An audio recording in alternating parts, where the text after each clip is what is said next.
what I can say, maybe I will say a few words about where I'm coming from to meet someone. Um, so the first thing, I feel that my main intention in the things that I do in life is exploring and understanding the concept of improving quality of life, which essentially means that I dedicated my own time. It's now more than 16 years that I don't really work in a normal job to understand what does it mean quality of life.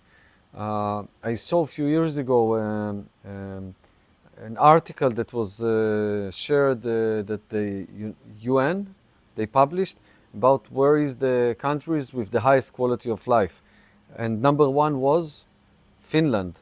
And then I saw another piece of content that says where is the highest suicide rate in the world, and number one was Finland. And then I was thinking about it. This is quite weird that people think if the highest quality of life is in the place where the highest suicide rate, so what does it mean quality of life? And essentially, quality of life is something that is not something that we can measure because it's a personal perspective. I saw people living in very high poverty, like in the villages in Thailand, and they were the happiest people that I ever met in my life. And so it got me very confused. Also, it very challenged my own basis because I came from business, I had money. At the time that I visited this village, I could barely basically take the money that I had in my pocket and buy the village.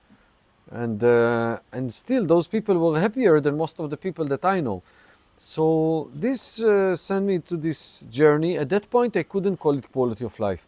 The reason I started to call it quality of life is because my teacher, the monk who just passed away, uh, asked a question in one of the workshops that he was leading, and he asked, "What are you doing here?" And then everybody was mumbling, "I came to fix this, I came to heal this, I have these problems." And at the end of the day, he says, "You all coming to improve your quality of life."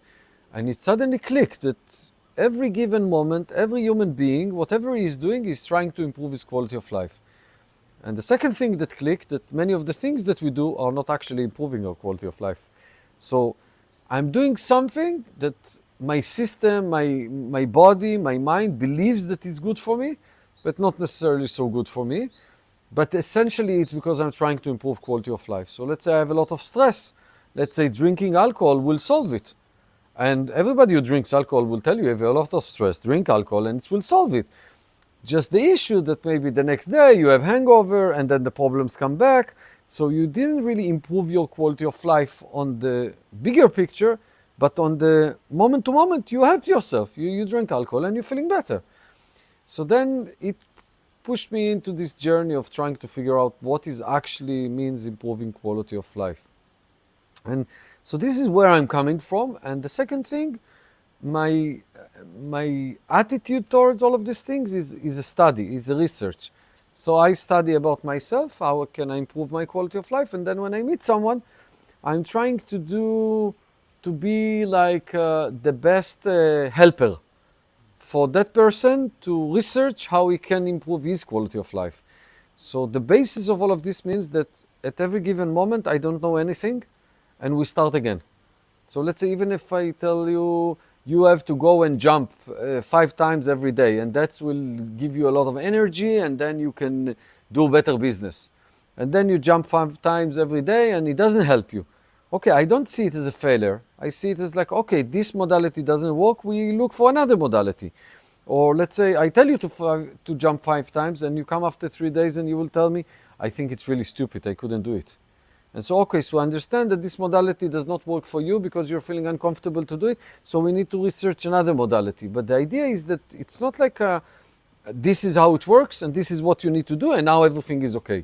And so it's a constant research. And what I try to do is to help people to do this research.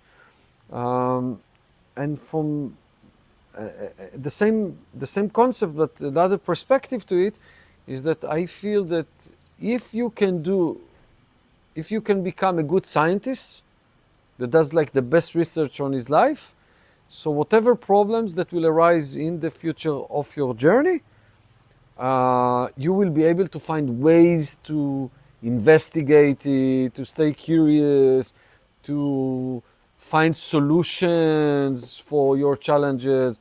And from the other perspective, when you are not good scientists, so how do you behave? You have a headache, you go to the doctor. The doctor tells you what's your problem and what's the solution. But you don't really develop because you're just following other people's instructions and you're not really connected to what's really going on inside of you. And you can keep going to the hospital every 2 weeks and to say that you have problems with your heart. But actually you have stress. And if you don't learn to research, you don't understand that having stress feels like having a heart attack sometimes. But you have nothing in your heart, and no doctor in the world can fix it because it's something else. So you not being able to even identify what's going on inside of you, and then for sure nothing will change. So doing this research and learning to become the scientist, I think this is the basis of this work.